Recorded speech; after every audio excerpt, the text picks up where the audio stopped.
Ah, the Victorian era, a time of opulence, lace, and an abundance of porridge. Imagine waking up each morning in a flurry of petticoats and fresh linen. It's a time when the gentle chime of a distant bell might lull you awake, and the comforting aroma of tea glides through the mansion, as constant as the great British drizzle itself. Our tale today takes us on a fanciful journey through the daily escapades of the rich Victorian woman, whose life was certainly as bustling as the inner workings of her corset. The day begins with a leisurely rise at the scandalous hour of 8 o'clock, an ungodly luxury unattainable by common folk. After all, a lady of stature needs her beauty sleep, lest she suffer the unspeakable embarrassment of looking anything less than pristine. Once they've pried themselves from their feather-stuffed duvet, these refined women engage in the grand ritual of dressing. Mind you, this isn't just a quick romp through the wardrobe. Oh no, this is an ensemble that requires the precision of a culinary masterpiece, with layer upon layer, corsets, laces, and petticoats, all orchestrating a symphony of restraint and elegance. But what to do once fully garbed in grandeur? Undoubtedly, the answer lies in porridge. Breakfast was a simple affair, though one shudders to liken it to anything less than ceremonial. A genteel woman might opt for a bowl of porridge, not too hot, not too cold, but just right, much like a nursery rhyme protagonist, but with better table manners. It is said that Queen Victoria herself enjoyed her morning porridge with a touch of bravado, thinking, I presume, that it might bolster the empire as well as her diet. Suitably fueled, our Victorian lady moves on to her morning obligations.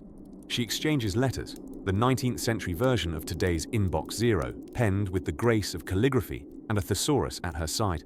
It's here where she sheds the niceties of breakfast and engages in the high art of social navigation, confirming invitations to glitzy balls and garden soirees. This letter-writing venture can span hours, whittling away the morning until it's time to retreat to something less taxing, such as watercolor painting or needlepoint, both delightful excuses to gossip idly with a fellow lady visitor while keeping the needlepoints off their fingertips. By now, her morning's efforts lead seamlessly into luncheon, where conversation matters more than the meal itself. A light salad and tea might be nibbled upon, while the truly daring indulge in an egg or two. Between bites, they discuss the latest news, perhaps the daring antics of Mr. Charles Darwin and his curious theory of evolution, if only to agree how it seems far-fetched that one's groundskeeper might descend from an orangutan. Afternoons are sacred, an ode to leisure with a punctual retreat to the drawing room. To while away the afternoon hours amidst the backdrop of ticking clocks and picturesque landscapes adorning the walls, a veritable feast for the eyes, provided one remains conscious through it all. Here, a novel awaits, perhaps one penned by that scamp Charles Dickens or the mysterious Miss Bronte, both offering tales spun with the complexity of a lace tablecloth. The day begins to wind down with the gentle rustle of the evening dress, carefully laid out by faithful household staff, their industriousness never eclipsed by the progressive invention of electricity, which, incidentally, is still the preserve of London's elite and a good way to show off at parties. As twilight spreads its serene cloak over the Victorian landscape, Our Lady finds herself with needle in hand once more, contemplating whether the parasol needs another embroidered flourish. Supper awaits, punctuated by the clink of fine china and the soft chatter of her well-practiced crowd. What follows is an evening of solemn amusements, perhaps a recital or reverent reading of poetry in front of a crackling fire, before she retreats for the final task of the day, unpicking her labyrinthine clothing for slumber. As you gently drift into your own slumber, think of these tales as a whisper from the past, tickling your imagination like a feather upon the cheek. If these stories help you drift off, please subscribe to the channel. It would mean the world to me. And before you fully fade into dreamland, I would love to know where you're listening from and what time it is there.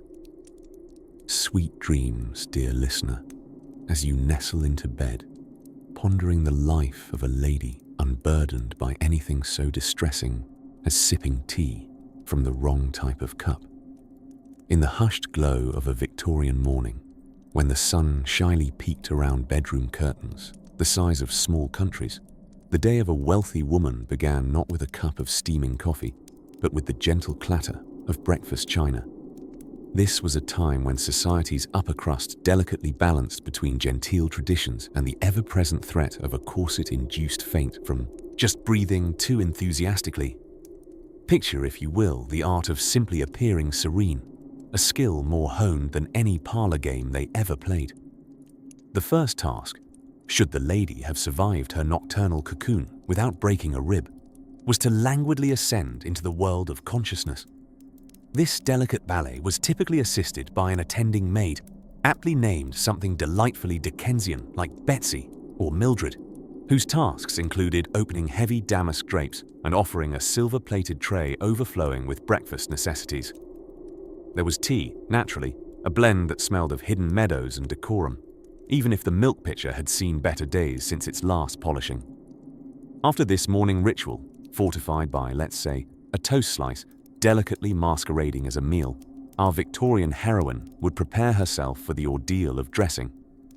I use ordeal with the utmost reverence, for the act of clothing oneself in this era resembled more of a battle strategy than the breezy 2-minute dance with sweatpants we know today. Dressing became a ceremony involving so many layers of petticoats and stays, one might reasonably fear wandering off course and ending up in Narnia. Assistance was vital, and so was conversation. During this morning's intricate lace draping and bustle adjusting, the Victorian lady might discuss the pressing societal issues of the day, such as whether Mr. Darcy was as dashing as everyone thought, or more crucially, just how far the gossamer veil of civility could stretch before it teetered into scandal. This was also the time to gossip about their latest acquisition from the bonnet shop, always described as a hat rather than frightening head octopus. Once adorned like a finely festooned Christmas tree, morning calls might be in order. These were essentially the Victorian equivalents of texting your friends, or if you fancy a spot of drama, a low-stakes episode of Bridgerton without all the pop music. Proper decorum dictated that visiting hours were dedicated to clinking cups in the parlor or arranging flowers that were almost as ornate as the very furniture that begrudgingly held them. Some mornings, a richer lady's calendar may even feature charitable activities. You see, charity in the Victorian sense didn't involve practicalities like serving soup or building houses. Oh no. Our Lady might effortlessly glide into a committee meeting, perhaps about the plight of the city's orphaned kittens, a meeting that might have several courses, both of discussion and dessert. One's verbal contributions were expected to be as substantial as the sponge cake served, which is to say, soaked in refined sweet nothings. As the morning sunlight ripened into afternoon, significant decisions would emerge, such as which silks to drape oneself within for the inevitability of luncheon guests. Yet amid this seemingly frivolous routine, our wealthy Victorian woman displayed incredible finesse. For instance, she may pen her thoughts into a journal or write letters, both pursuits requiring a keen eye for flourishing script and the uncanny ability to fill at least 3 pages, wondering whether rain clouds would ruin the garden party next Tuesday. So, as our bemused lady pens her musings with quill and ink, we're left to ponder how her perfectly appointed existence resembles a delicate dance. Underneath all the layers, corsets notwithstanding, there's an intricate world ticking along, stars and guests in a grand celestial ballroom. But before we splendidly waltz further along this journey, we might just find ourselves drifting off into dreams of dancing nights and whispered parlor secrets, stepping softly into the rhythms of her curated day-to-day. Ah, the Victorian era, a time when furniture was ornate, dresses were voluminous, and a woman's daily planner was as complex as an architect's blueprint for a royal palace. Picture a gathering of Victorian ladies, each more splendidly dressed than the last, engaged in gentle conversation about the latest in bonnets and personal drama. But hush now, let's whisper our way into the posh parlor of Lady Cordelia Windlethorpe, where she's entertaining friends with tales of her fashionable escapades. Lady Cordelia, resplendent in her brocade gown, equal parts drapery and fashion statement, is quite the trendsetter, except when it comes to her morning ritual, which comprises an extraordinary feat of patience, breakfasting for extended periods while exchanging melodious pleasantries. You see, Victorian breakfasts were not rushed affairs. One nibbled at pastries and sipped tea, all the while mastering the delicate art of speaking about absolutely nothing of any importance whatsoever. An hour might drift by, discussing the weather alone, as if hoping to alter it through sheer civil discourse. Once these breakfast banterings concluded, and the fringed napkins were delicately laid to rest, wrapped around truths like tiny mysteries in linen, Lady Cordelia would pause. This pause was not for reflection, but rather for a most essential part of her schedule, the reading of correspondence. Now, Victorian letters were not mere two-line telegrams. They were grand missives, flowing with prose so florid you'd swear they were penned by cascading rose petals. A letter was a journey, with full accounts of far-off cousins' antics or the escapades of a particularly adventurous cat. As Lady Cordelia perused these tales with the gravitas of a scholar pondering ancient scrolls, her face would shift through an impressive array of expressions, from mild amusement at the mention of her brother, Lord Pidlington's mishap with a batch of questionable jam, to grave concern over Aunt Agatha's continued insistence on learning the tango, despite public scandal. The letters set aside, Lady Cordelia embarked on her veritable Olympiad of Victorian womanhood, managing her household. The labyrinthine complexities of ensuring the silver gleamed just so, or negotiating the soap opera that was the daily dusting routine. A misstep here could result in a domestic debacle thrice retold at dinner parties by candlelight. Fortunately, keeping the estate's operations afloat was not solely her burden. It was a team effort, with the cook, the maid, and on more daring days, the butler Harold, who reportedly had a penchant for dramatic flourishes when presenting a dish. His surprise soufflé was still talked about in certain circles, albeit with hushed tones akin to discussing the latest ghost sighting in the village. With household business concluded, Lady Cordelia would savor a moment of quiet reflection in her effortful quest to appear both glamorous and deeply philosophical simultaneously. She would settle into the grand reading room, where the air was thick with the scent of old books, a blend of rouge and dust, if you will.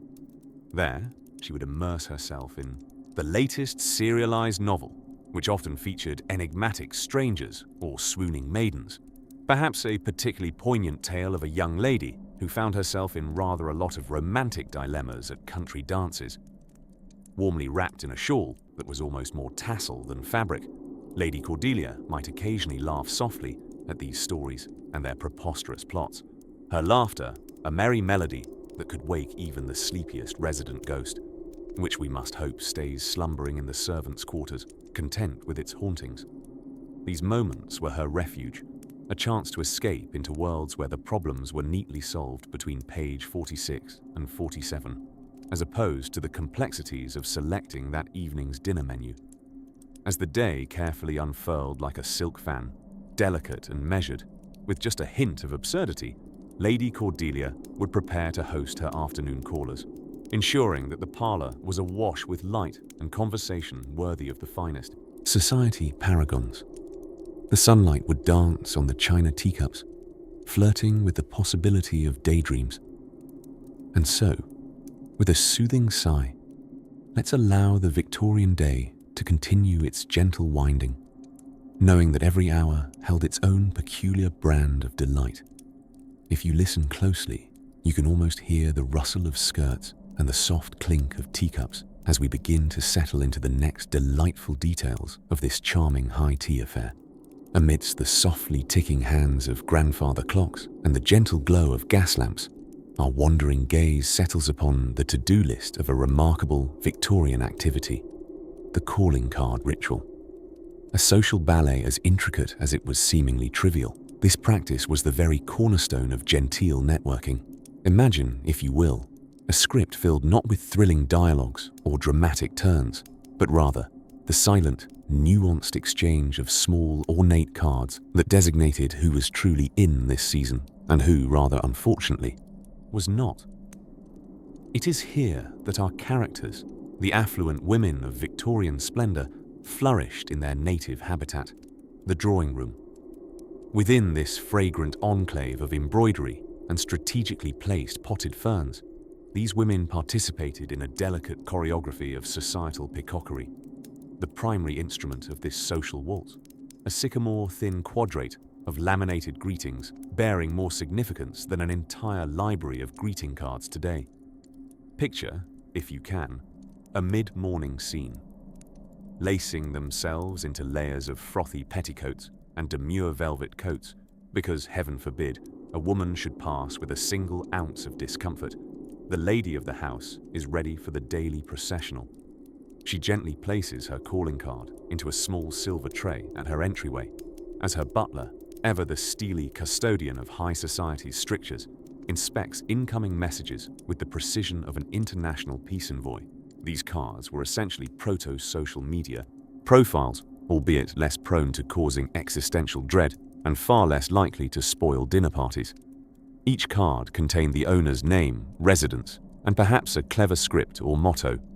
A mottled blend of status symbol and invitation, they were posted with the efficient yet understated flamboyance befitting their station. Of course, as with any good dramatist, the Victorians imbued their calling card scene with a cavalcade of rules. For instance, the card on which the corners were notched conveyed the message without the burden of spoken word. Visited, congratulations, or the more woebegone, condolences. No musical number required here, merely a subtle scissor snip. And what did our ladies do as their calling cards were placed upon silver trays in homes all over London? Why, they ventured out to pay visits, or, as was more often the case, to let their cards themselves do the visiting. A stately carriage, preferably one with the type of springs that didn't necessitate a visit to the bone setter, would make its rounds.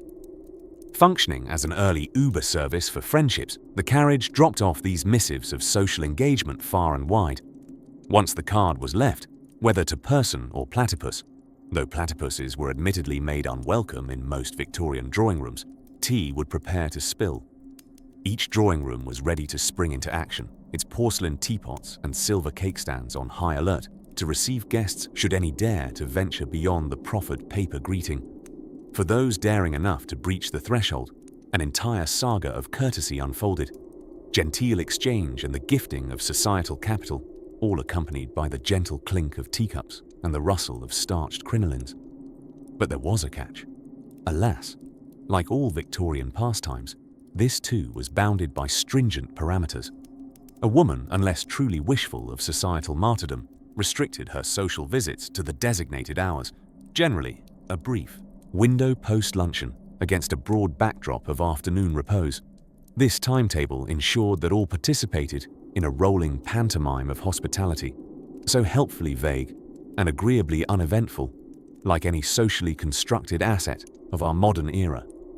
As the sun dipped below the Tweed horizon and the calling cards checked off their daily route, quiet came to rest upon the drawing rooms of the well-to-do. The silver trays, once brimming with paper, now lay sated and bare. It was as if the cards had tied a lace ribbon around a day of delicate connection, a bond of gilded paper and whispered intentions. And so, as you drift into dreamlike rumination, the echoes of such rituals gently fade, guiding us to the voluminous folds of what awaits in the next segment of Victorian life. So lie back, dear listener, in this softly spinning world of history, where our tall-tale truths weave the fabric of your slumber's blanket, and the whimsy of yesteryear whispers you onward, as the morning mist dissolved into a genteel drizzle on yet another typical Victorian morning. Our well-to-do Victorian lady found herself enveloped in a cloud of lavender-scented linens, a delightful cocoon from which reality could be postponed, if only briefly. Beneath the gentle ruffling of silken sheets, she lingered in her four-poster bed, which was poised like a magnificent ship ready to sail her through the day. But before that voyage could begin, another ritual awaited, the arduous battle with the wardrobe. Cue the entrance of the lady's maid, effortlessly gliding in with the practiced grace of someone who has deftly handled more corsets than a Victorian haberdashery. Dressed in somber hues, the maid was tasked with the delicate alchemy of transforming her mistress from a state of slumber into a vision of high society fashion. This involved a series of arcane maneuvers that, to the unfamiliar eye, could easily be mistaken for an Olympic sport. Layer upon layer of petticoats swirled around with remarkable precision, as if the ghost of a whirling dervish danced along. Victorian dress was the era's version of a Rubik's Cube, but in fabric form and with infinitely more buttons. "Why don't I ever wear something more practical?" Our Lady mused aloud. Perhaps to the maid, or to the universe at large. "Think of the freedom." The maid offered a polite, knowing smile, one that spoke volumes. Practicality had been marketed out of fashion ever since women discovered the joys of excessive ruffles. Dressed in her full regalia, which included more lace than would be found at an Edwardian picnic, Our Lady was now ready to embark on her daily round of social visits, a rigorous journey dictated by calling cards and reputation management. Oh, the endless exchange of crisp, rectangular cards, each more intricately embossed than the last, as if they were gilded invitations to some exclusive realm where tea was the undisputed overlord. Equipped with her indispensable reticule, a delicate pouch that held everything from a handkerchief to a generous supply of polite conversation, our heroine set off in a fashionable carriage, the Victorian equivalent of today's town car, only with more horse and fewer cup holders. The rhythmic clip-clop of hooves provided the day's soundtrack as she reclined against plush upholstery and peered out at the bustling world. The morning's itinerary, a whirl of houses belonging to acquaintances whose names could easily fill an entire Midsummer Murders special, but were far more genteel in their antics. The visits followed an unspoken protocol, starting with an exchange of mild pleasantries. "Oh yes, terribly lovely weather for December, isn't it?" was the universal prelude to these encounters. What they wouldn't admit was that William, the local weatherman, had about as much chance of accuracy as a cup of tea predicting the future. Having successfully navigated the maze of morning calls and their labyrinthine social codes, Our Lady returned home, more or less bedecked in the armor of smile and grace. On a brighter note, there was still time before languorous lunch to indulge in a favorite pastime, letter writing. By this, I mean wielding a pen with the elegance of a purposeful swan and composing prose that put Charles Dickens to shame.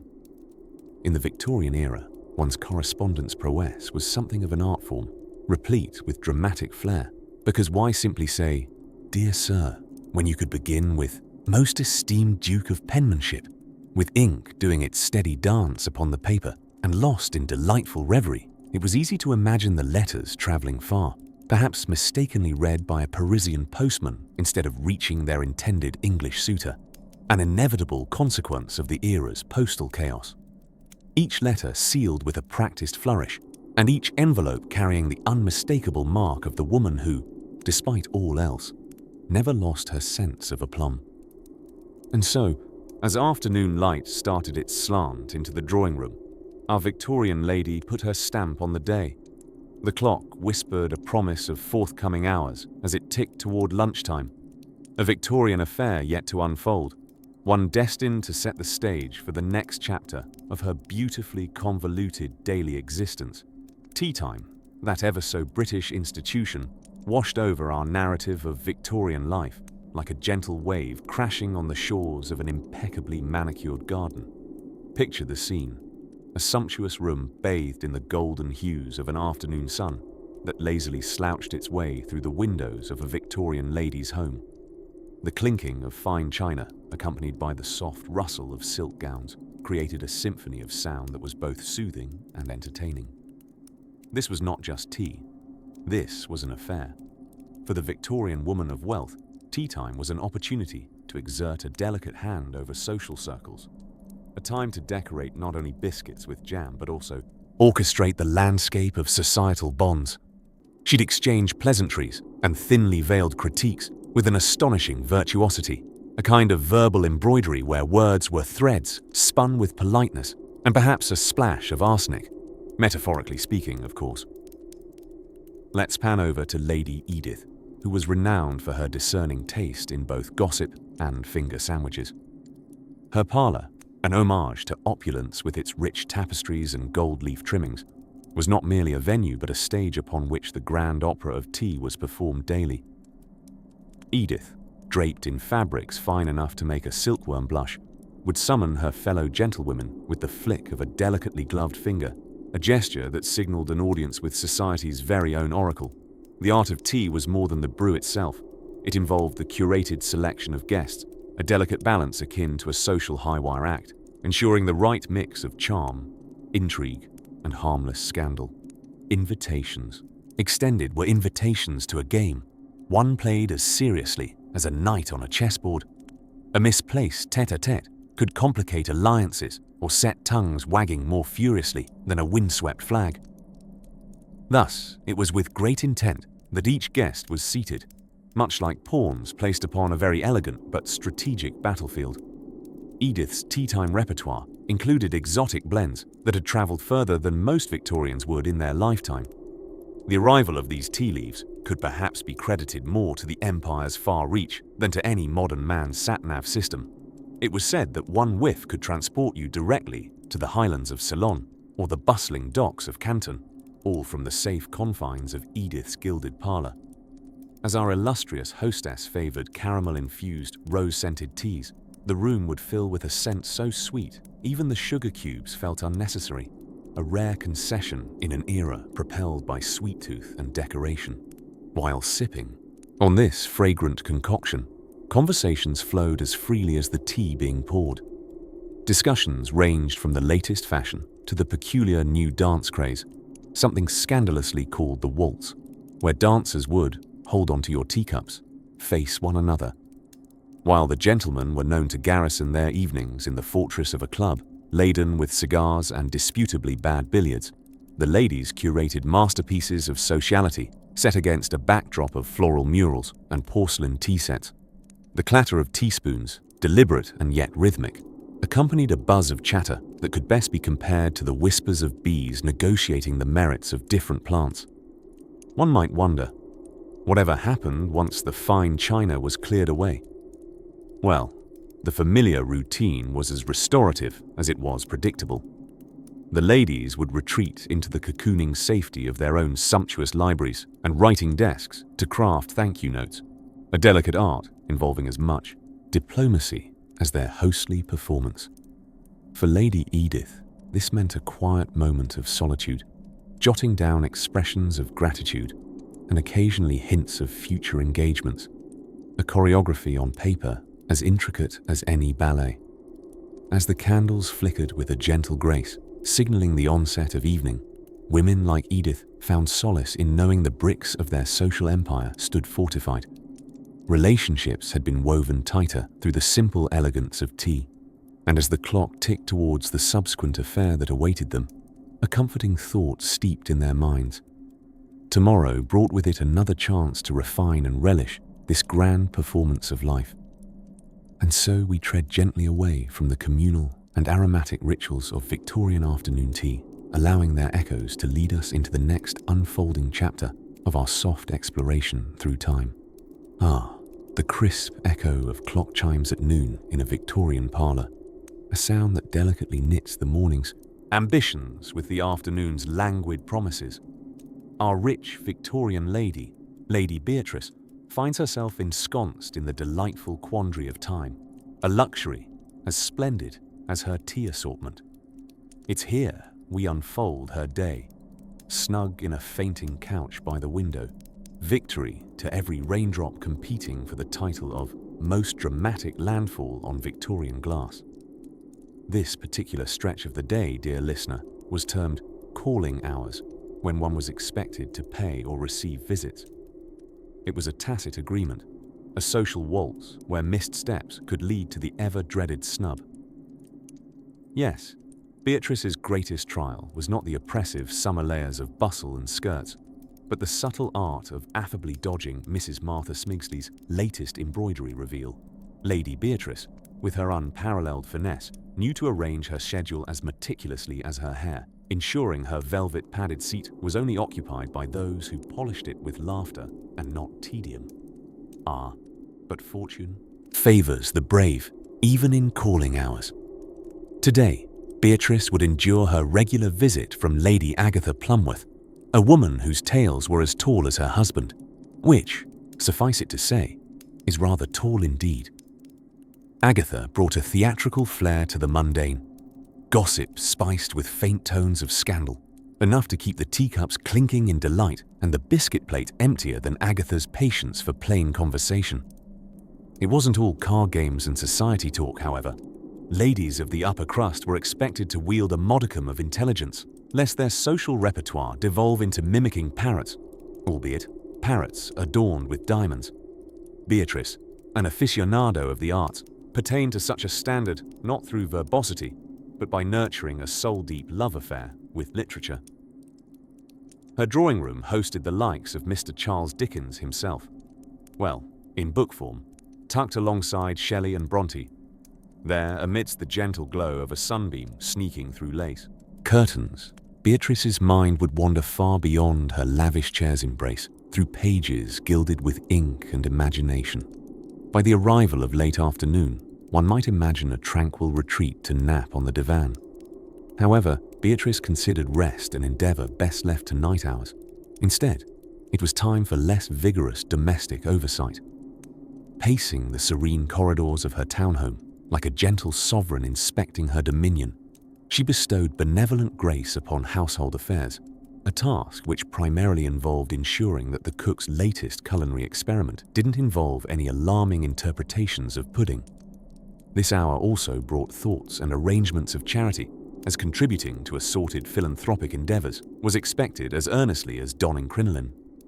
However, in Lady Beatrice's heart, this was not mere obligation. She derived a genuine satisfaction from organizing the annual charity ball. Not only a grand occasion to flaunt fashion and rival others in social esteem, but a chance to reflect on and uplift those deemed less fortunate, a hopeful ripple in a sea of velvet and silk. While these afternoon escapades unfolded almost like clockwork, Lady Beatrice looked forward to many escapes to her conservatory, where the orchestra was entirely botanical. The equilibrium of the cosmos seemed balanced in the soft hum of bees dancing amongst blooms, their tiny concerts almost encouraging her hurried thoughts to sway slower, till they lay tranquil. Tomorrow teemed with the promise and prospect of new dawns, whether that meant unearthing more of Mrs. Smigsley's seemingly endless collections, or addressing the humorous gossip of Lady Plumworth. Yet, whichever the narrative, dear listener, tomorrow beckoned with all its Victorian splendor. And so, as soft candlelight danced shadows upon parlor walls and twilight draped its beautiful, quiet embrace over the bustling city, Lady Beatrice sighed and let her eyelids conclude their daily deliberations. Somewhere between the lines of learned prose and familiar domesticity, sleep would hover quietly, much like a senile butler, waiting in the wings for its cue. As the lazy mid-afternoon sun draped itself over the plush settees and velvet draperies of the Victorian drawing room, Edith, with the nonchalance of the truly idle, prepared herself for the most arduous task of her day, the daily visit from the vicar. You see, being a well-bred Victorian lady required a constant display of high moral standards, or at the very least, the appearance of them, and maintaining this facade was akin to balancing a porcelain teacup on a particularly wobbly saucer.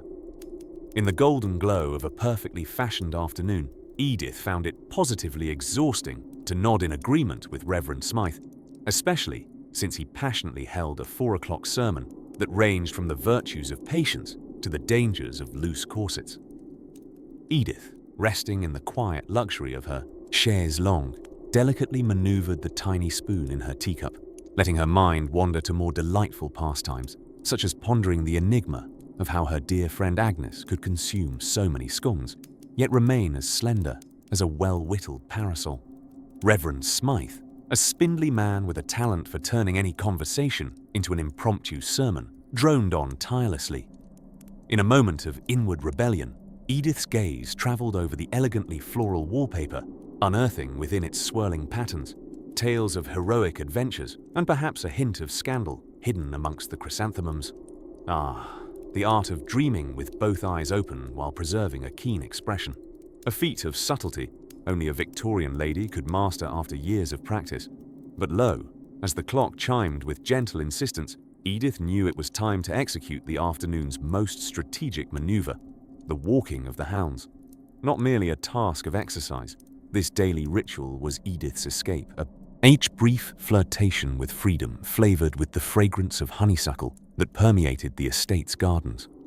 Her spaniels, Merryweather and Peaseblossom, were companions with as much ambition to avoid the vicar as herself. Clad in a hat so wide it could mistakenly provide shade for an entire family, and a gown with more frills than a daffodil in full bloom, Edith made her elegant escape. Not far into the walk, Edith found herself yielding to the whims of her furry companions who, without a hint of dignity, dove into hedgerows with the fervor of treasure hunters. It was during such innocent escapades she often stumbled upon her fellow aristocrats, wrestling with the ever-mystifying device called the bicycle. Witnessing Lady Beatrix navigating the gravel paths of the manor on her new contraption was like watching a swan determinedly take flight backwards. The edges of her gown played a dangerous game with the bicycle spokes, creating a spectacle that was both awe-inspiring and perilous. In the emerald embrace of her garden, Edith had a moment to herself. The breeze whispering secrets the trees had patiently held for centuries. Such was the delight of the outdoors, where she could shed her societal mask, if only for an instant. Giggling at the antics of her pets, and marveling at the resilience of Lady Beatrix who, for all her struggles, had not yet succumbed to gravity's relentless grasp, Edith surrendered to the raw, unapologetic beauty of the world, hidden beneath layers of lace and etiquette.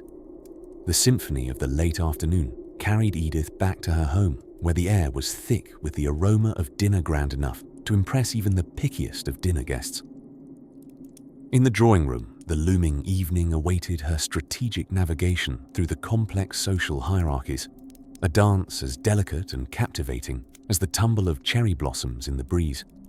Musing over the recurrent themes of her daydreams and whimsical dramas plucked from the tendrils of her imagination, Edith tucked her arm firmly under Merryweather's collar, leading him with Peaseblossom back to their hearth's comforting glow. She allowed herself a final wistful glance at the ripening sky, pondering what secrets the twilight would unfold as she nestled into the tapestry of her Victorian world, ever ready to welcome the charms and challenges of another curious day. And so, as dusk gently retired the sun, with its velvet shadows painting the halls of her life, Edith anticipated the next element of grandeur awaiting her whim, a ballroom dance set to the rhythm of fluttered fans and whispered secrets. In the illustrious era of Victorian England, where women's fashion could make a peacock look underdressed, afternoon teas were tantamount to the board meetings of today's CEOs. As we delve into a sleepy reverie about a day in the life of affluent Victorian women, we drift into the placid waters of the much-revered afternoon tea ritual, with wallpaper that seemed intent on hypnotizing every visiting soul, laced curtains that filtered the sun just so, and floral porcelain teapots that whispered stories of faraway lands. This was more than a break in the day. It was an art form. Picture, if you will, our protagonist, Lady Elizabeth Featherington, gliding through her ornately decorated drawing room, her bustle swaying like a conscientious metronome. Clad in a gown seemingly stitched from clouds and hair that dared the laws of gravity, she was the epitome of Victorian grace. Her tea tray was prepared with the precision of a military operation. Tiny sandwiches devoid of crusts, those sneaky devils, scones, clotted cream and jam arranged in perfect symmetry, and an assortment of teas with names that made them sound like distinguished nobility. Historically speaking, afternoon tea was a rather innovative invention, attributed to Anna, the Duchess of Bedford, who decided that waiting between lunch and dinner was simply too much to ask of one's gastric capacity. Thus, in a move that would eternally delight generations of tea enthusiasts, she introduced a light meal accompanied by the warm comfort of tea, effectively declaring, "Let them eat cake, but in the afternoon." On today's docket of invigorating conversation topics was the latest gossip, an indispensable staple of any reputable tea gathering. This was an era when the whispers of whom Mr. Darcy had been seen with were considered of national importance, akin to today's headlines. The women, clad in their finest silks and armed with fans that delivered secret semaphore messages of intrigue, sat in delicate anticipation. As tea was poured with elegant precision by Janie, the maid who often wore an expression as if perpetually on the verge of an epiphany, Lady Elizabeth broached the most scandalous topic of the week: corset controversies. The recent rise in popularity of the health corset, a baffling oxymoron that promised to align one's spine while squeezing the life out of their internal organs, had caused quite the stir among the fashion-forward. Between morsels of gossip, Lady Elizabeth and her confidants debated the local fishmonger's new top hat, speculating it must have doubled as a tea cozy during winter. As sugar cubes clinked melodiously in teacups, laughter flowed as freely as the Earl Grey. Someone remarked on Miss Beatrice's recent piano recital, describing her playing as only slightly more melodious than a cat caught in a door, a critique that left the group in genteel hysterics. In a society where decorum was both a shield and a stage, these small gatherings allowed Victorian women to share their apprehensions about hairpins and hemlines in privacy. Behind these closed doors, they could momentarily set aside the demands and expectations of society, basking in the sunlight of companionship and camaraderie. That right there was the secret power of afternoon tea, an ally wrapped in confectionery and soul camaraderie. As the afternoon sun dipped low, painting the room in hues of gentle lavender and gold, Lady Elizabeth let out a contented sigh. The plates were now home to only a few forlorn crumbs, the teapot finally resting after its Herculean exertion. The conversation, now waning like the day itself, gave way to a comfortable silence, the kind where words are no longer needed. And so, our dear listeners, with the warmth of friendship still lingering in our hearts, let's float on to the next gentle adventure in our tale, where the shadowy world of Victorian secrets awaits us beneath the soft, silken canopy of twilight dreams. In the heart of Victorian England, nestled away from the bustling streets of London, the day is waning, and so too are the candles in the stately drawing room of Lady Henrietta Maplethorpe. The flickering light dances whimsically across the velvet settee-clad room as she prepares for another societal ritual known as the receiving hour, a charmingly archaic affair where the rich rendezvous over tea, crumpets, and conspicuous commentary about the acquaintances of mutual, and possibly moral, suspicion. You see, Victorian dinner conversations had an unexpected and rather fervent twist. They were notorious hotbeds of passive aggression, veiled criticisms, and genteel warfare fought with sugar tongs instead of swords. Lady Henrietta, never one to shy away from her obligatory dueling partner, leans mildly to her left where Miss Agatha Fotheringill, a stubborn fixture at every gathering, is delicately arranging her sixth spoon of sugar into her already treacle-thick tea with the precision of a general plotting a Napoleonic invasion. "Dearest Agatha," coos Lady Henrietta, her voice as smooth as silk, "I couldn't help but notice your delightful array of hatpins at last week's derby. Such vivid creativity, and in such close proximity to so many well-placed necks too." Miss Agatha smiles with the practiced mingling of pride and apparent ignorance, a skill mastered alongside the art of needlepoint, and looking elegantly condescending. Her response echoes in the parlour like the soft rustle of lace underpinnings. "Ah, Lady Henrietta, isn't it a joy to find utility in beauty? Much like your embroidered footstools, they must provide excellent solace to wandering feet." For this is the essence of Victorian womanhood, an undisputedly relentless commitment to elegance under the guise of small talk, a masterclass of sugared barbs and camouflaged retorts. Fortunately, these tête-à-têtes rarely dissolve into true antipathy, largely because the notion of unsugared society was almost as unthinkable as a week without a corset. Evening is drawing near, and with it, the drawing room envelops its guests in a warm glow. Another familiar face enters to complete the tableau. Lady Henrietta's beloved cousin, Lord Percy, who possesses both an ungainly moustache and an intriguing array of anecdotal snippets from his frequent escapades into the world of science, considered less fashionable than flowers, but more diverting than politics. "Oh, Percy," Lady Henrietta lilts, not unlike a fluttering curtain, "do regale us with your latest scientific enlightenment. I dare say it is an evening for expanding both our palates and our minds." Lord Percy bears a countenance of studied mystery, which in his case is the expression he adopts when he misplaces his reading glasses. As it happens, this is most of the time. Nevertheless, he ventures forth with a tale of his recent brush with innovation. "Indeed, it seems," Percy posits with an air of revelation, "that our esteemed Mr. Edison is overrun by electrical bulbs capable of illuminating entire rooms without a single flare of candle wax. Simply dashed with brilliance, wouldn't you agree?" An involuntary gasp circles the room. The women present exhibit expressions that meld curiosity with disbelief. Imaginations bloom with the thought of illuminated dinner affairs where ladies, no longer masked in mystery by candlelight, may actually have to adhere to societal digestions even past the twilight hour. Lady Henrietta nods appreciatively, aware that the light is fading and the conversation must soon follow suit. "Indeed, an electrifying thought, Percy. As one illuminates, we all might shine, as brightly as chatelaine charms." And thus, as the final crumpet is delicately disposed upon dainty plates, so ends the receiving hour, fizzling away gently like an effervescent evening tide. Outside, the evening mist curls around lampposts and cobbled streets, as if England itself is lulled to sleep by a gentle, persistent breath.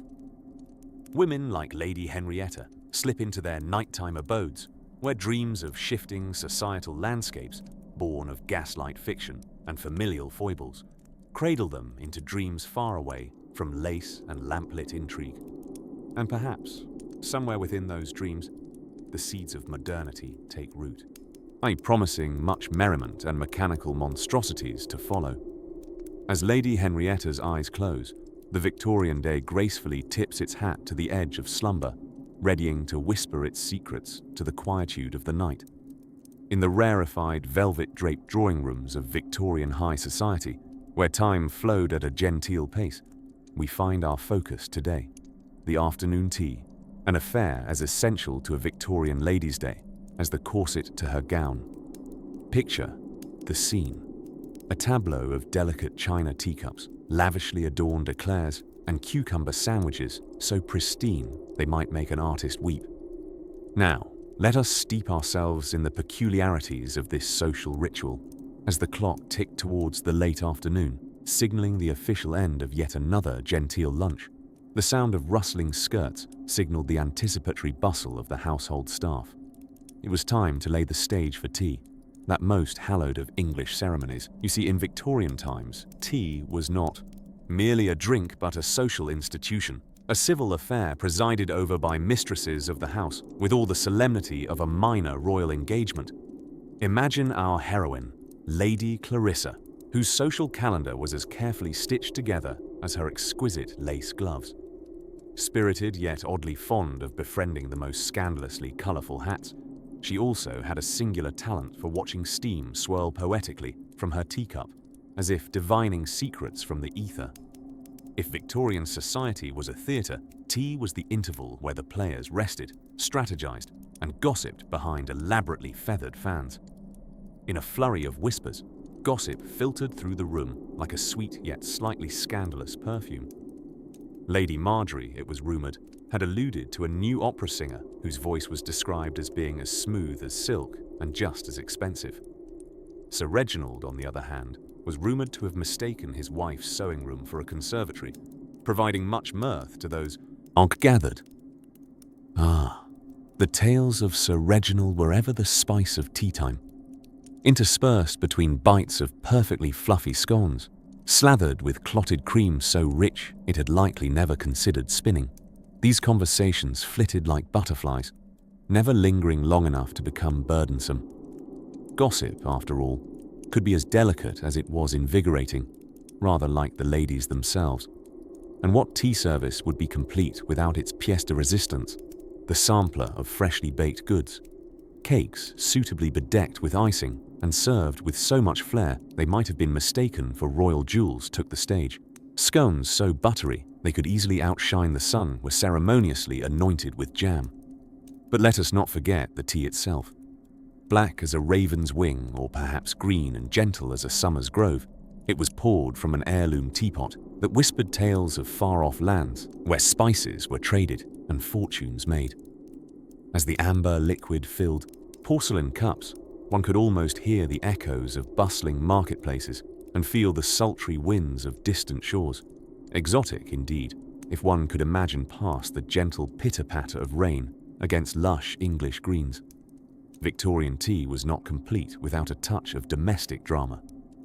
For the younger women, an afternoon tea provided the perfect opportunity to improve their embroidery skills, perfect the art of meaningful nods, and engage in courtship conversations that would make even the most stoic aunt raise her eyebrows.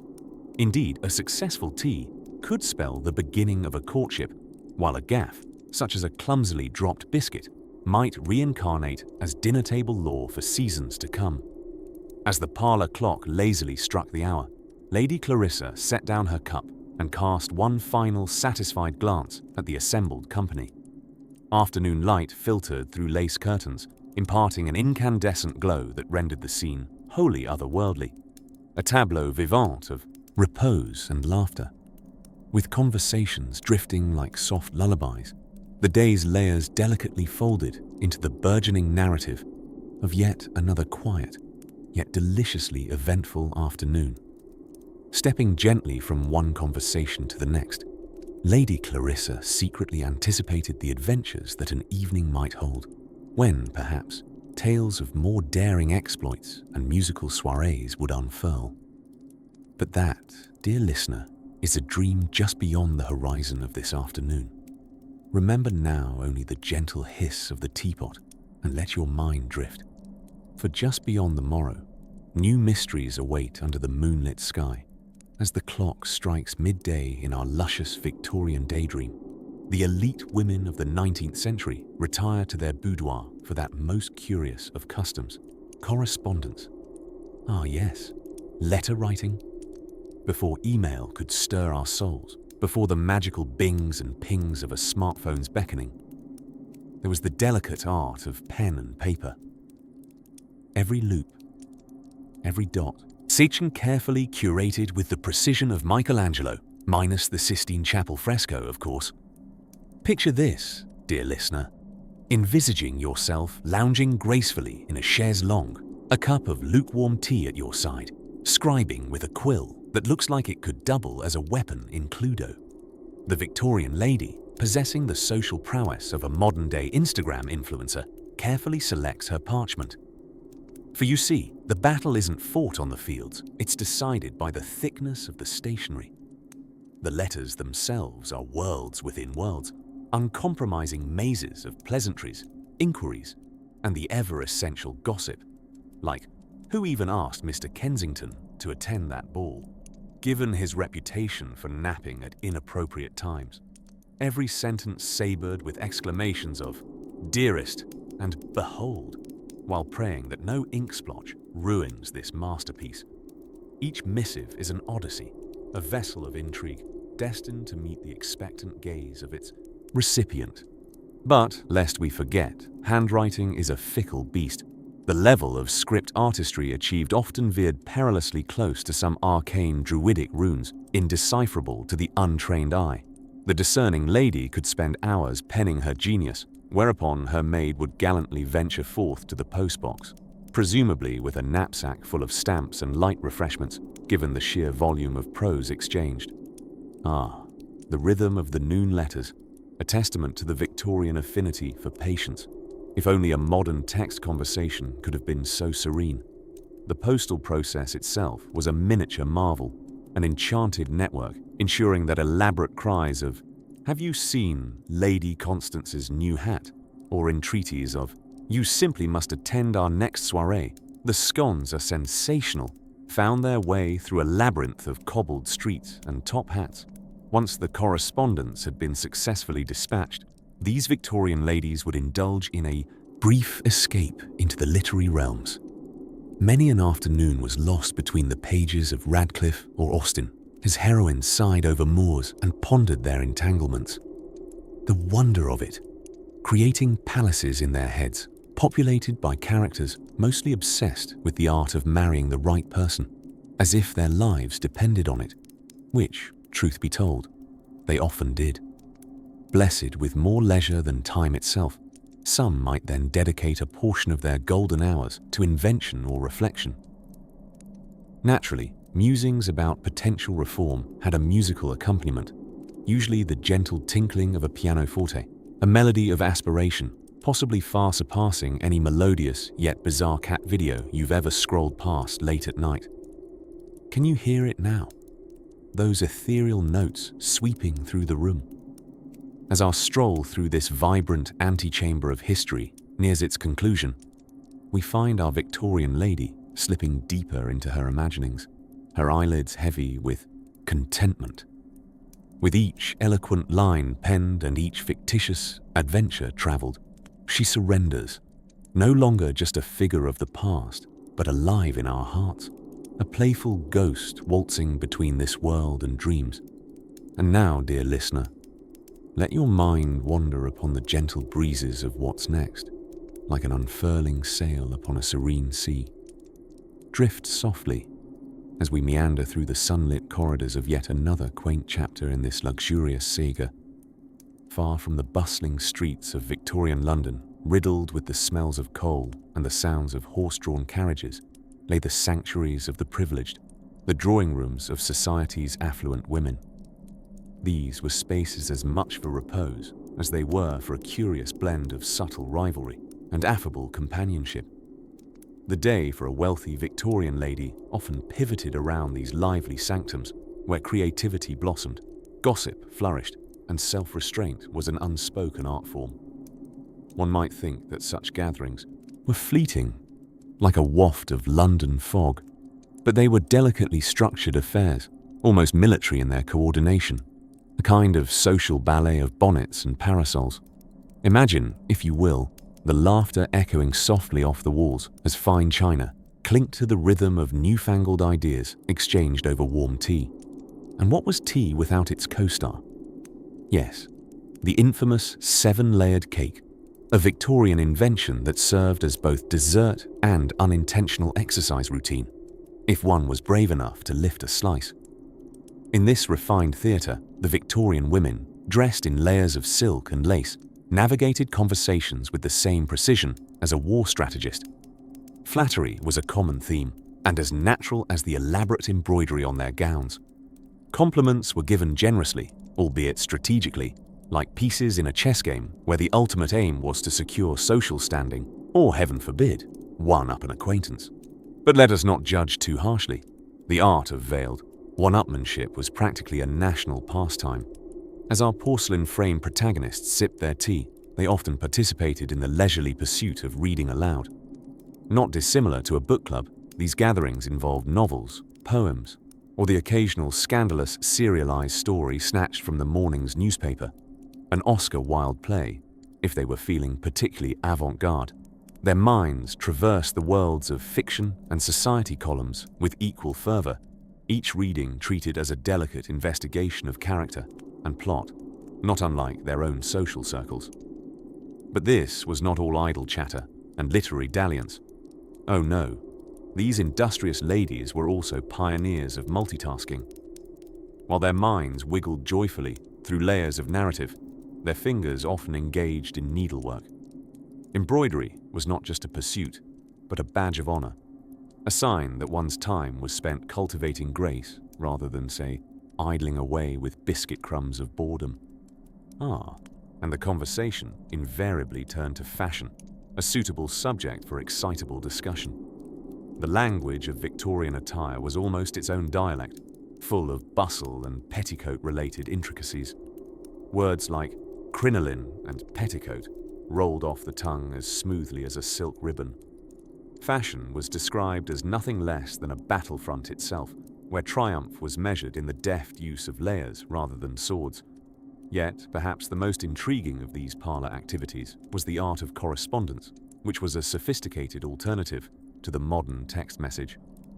The penmanship on such letters was immaculate, steeped in formality with a touch of flair. Quips and witticisms were carefully curated, sentences arranged like bouquets of syllables. A thank you note might appear straightforward, but in the skilled hands of a Victorian lady, it became an orchestral movement of gratitude, often concluding with wishes that made sunshine blush. Even in these lavish comfort zones, dreams of adventure would sometimes dare to surface amidst banal concerns of lace and tea. With faraway gazes, they contemplated tales of travel and exotic places, though such daring escapades were more likely bound within the pages of a book than in reality. Still, the imagination was a powerful ally, transporting them far beyond the confines of tradition and propriety, albeit in the genteelest of ways. And with a gentle breeze through the timeless halls, the gatherings would lull to a close, leaving an invisible residue of camaraderie and cultivated leisure. A quiet elegance lingered as the ladies drifted toward their carriages, which would soon guide them homeward, ever so gently fading into the soft cadence of Victorian twilight. As the clock strikes the late afternoon hour in the Victorian era, the drawing room becomes a dazzling haven of leisurely pursuits, plush comforts, and naturally, the latest whispers from the ton. Our vibrant heroine of the hour, Lady Euphemia Fitzwilliam, who, unlike popular belief, was not a fictional character concocted solely for her name's rhyming charms, was serenely reclining on the most sumptuously adorned chaise lounge one could imagine. It was a confection of pastel silks and ribbons, quite violently opposed to doing any heavy, loungy lifting whatsoever, but perfectly designed for the art of genteel leisure. Ah, but leisure for our darling Lady Euphemia was far from idleness. You see, as with many of her refined peers, an afternoon in the drawing room was less a time for physical repose and more an opportunity for social scheming and tactical embroidery. On today's delightful agenda, Euphemia was deeply engaged in a task of paramount societal importance. No, not solving world hunger or deciphering how on earth one's foot ever got into a ball gown without a can opener. Rather, she was meticulously arranging her collection of calling cards. These dainty slips of sophistication were the VIP passes of the social rota, proclaiming one's presence at tea parties, soirees, and the occasional well-mannered afternoon duel of wit involving who could flatter the most without actually meaning any of it. As Euphemia expertly shuffled through the cards, her silver-haired tia, Lady Gertrude, reclined opposite in a chair that seemed somehow both offensively ornate and impressively unstable. Armed with a lorgnette that could only be described as a weapon of mass observation, Gertrude was ostensibly reading the latest edition of the Ladies' Gazette and Tea Time Raconteur. In reality, she was also keenly supervising Euphemia's social chess game, with the precision of an Olympic judge scoring synchronized swimming. The flock wallpaper whispered secrets from centuries past as Gertrude let out a gentle feigned cough to draw attention. Ah, dear Euphemia, perhaps you should consider inviting Lord Thistlebottom to the coming musicale, she suggested with a raised brow that could have doubled as a bridge. His penchant for Beethoven will complement Clarissa's questionable rendition on the pianoforte. Euphemia rolled her eyes with a grace that suggested practice. Tia Gertrude, Lord Thistlebottom's appreciation for music is matched only by his appreciation for colourful waistcoats and dull conversation, she murmured. But perhaps his waistcoats might distract well enough. You can always trust a waistcoat to hold up an evening, replied Gertrude with a slight smirk before resuming her gaze upon her reading material, catching snippets of the latest in bonnet fashion, a subject she held in equal parts disdain and guilty intrigue. The candles flickered as Miss Marple, the resident feline, and some speculated, a former duchess in a past life, pranced over Euphemia's embroidered slippers. She demanded attention with the haughty confidence only a creature with 9 lives and 0 responsibilities could muster. "Miss Marple, you dear creature, have you come to add your paw to the proceedings?" Euphemia cooed, momentarily distracted from the serious business of maintaining social supremacy. Naturally, Miss Marple sauntered off towards the curtains, clearly unimpressed by anything unrelated to fish or napping, a sentiment secretly shared by many of London's high society, but never openly admitted, except perhaps after the 3rd cup of Lady Grey. The sun began its lazy descent as the drawing room filled with the dreamy scents of lavender and chamomile, gently mingling as seamlessly as a well-rehearsed cotillion. The routine of such afternoons, though seemingly trivial, was a delicate balance, a cultural dance of appearances and alliances, friendships brandished like fans to shield, seduce, or salute. And with the day gradually drawing its embroidered canopy across the sky, Euphemia, with her cards now satisfactorily arranged in a sophisticated tower of societal fortune, glided effortlessly towards the window. She gazed out, and wistfully, perhaps contemplating the evening's forthcoming adventures, or simply admiring the oddity of a cloudy English sunset, an art form in itself. With one eye on the golden horizon and another on her future gambits, Euphemia gathered her shawl. The evening would soon unfurl its mysteries and invitations.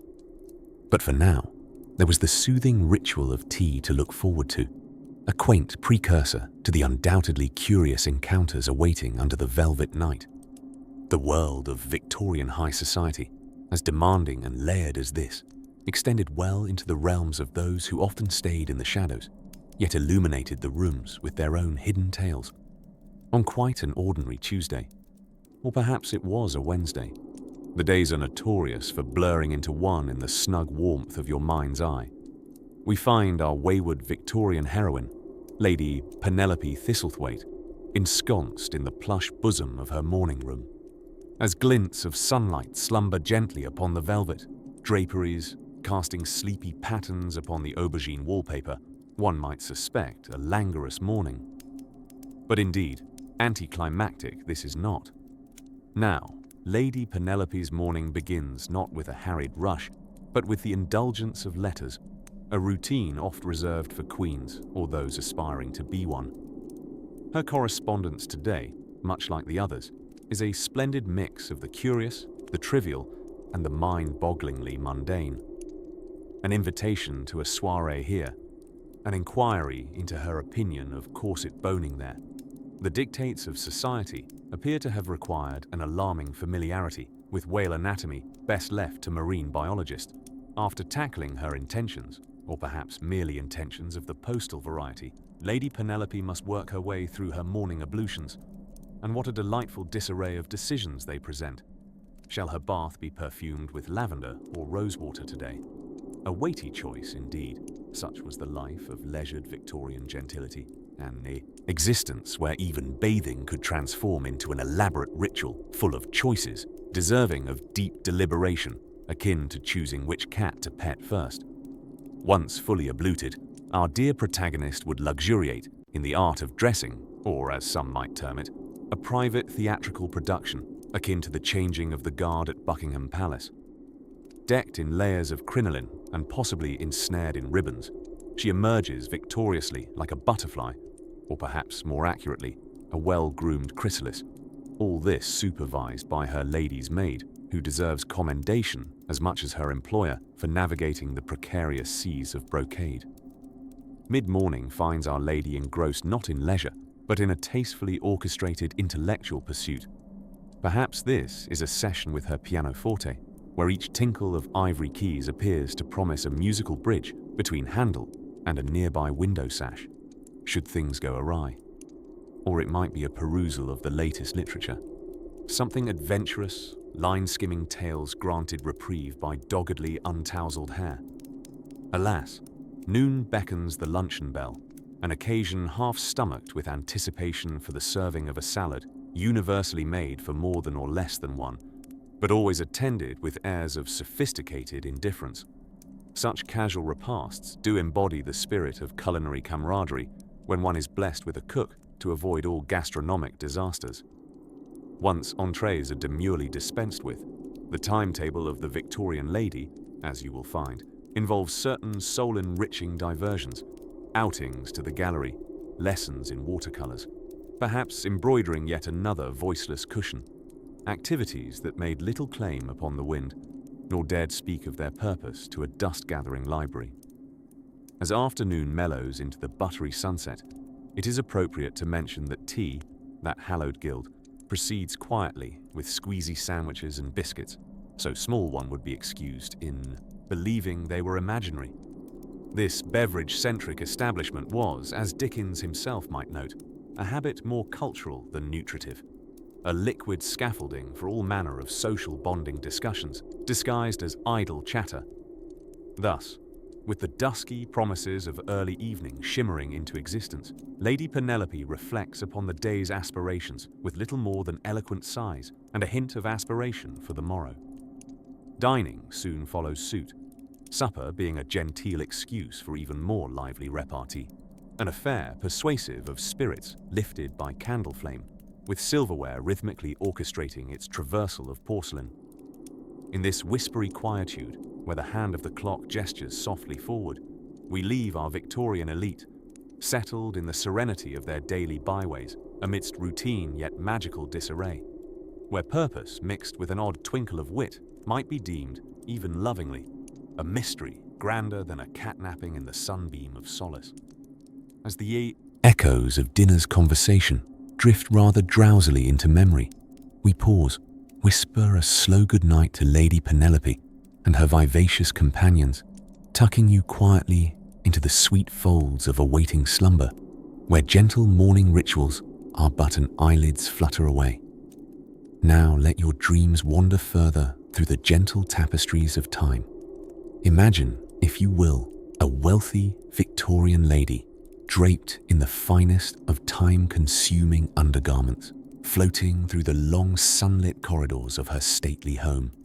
Her morning has been occupied with tasks of utmost importance, sipping perfectly prepared cups of tea, supervised by a butler who could intimidate the Queen herself with a single arched eyebrow. Yes, these are grueling times indeed. By the time the afternoon arises, she finds herself in her humble boudoir, a place both luxurious and impeccably tidy, for it seems not even a dust particle is brave enough to linger in such a room.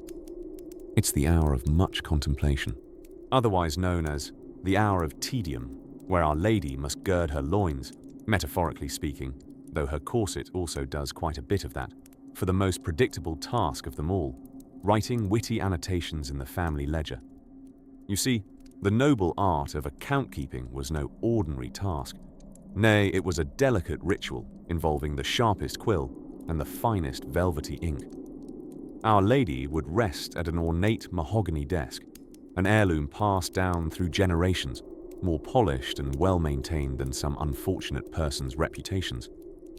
Here, she would record expenses, a task as riveting as watching wallpaper age, chronicling each pound spent on velvet bonnets, silver tea sets, and rare spices. But the tedium was not endured alone.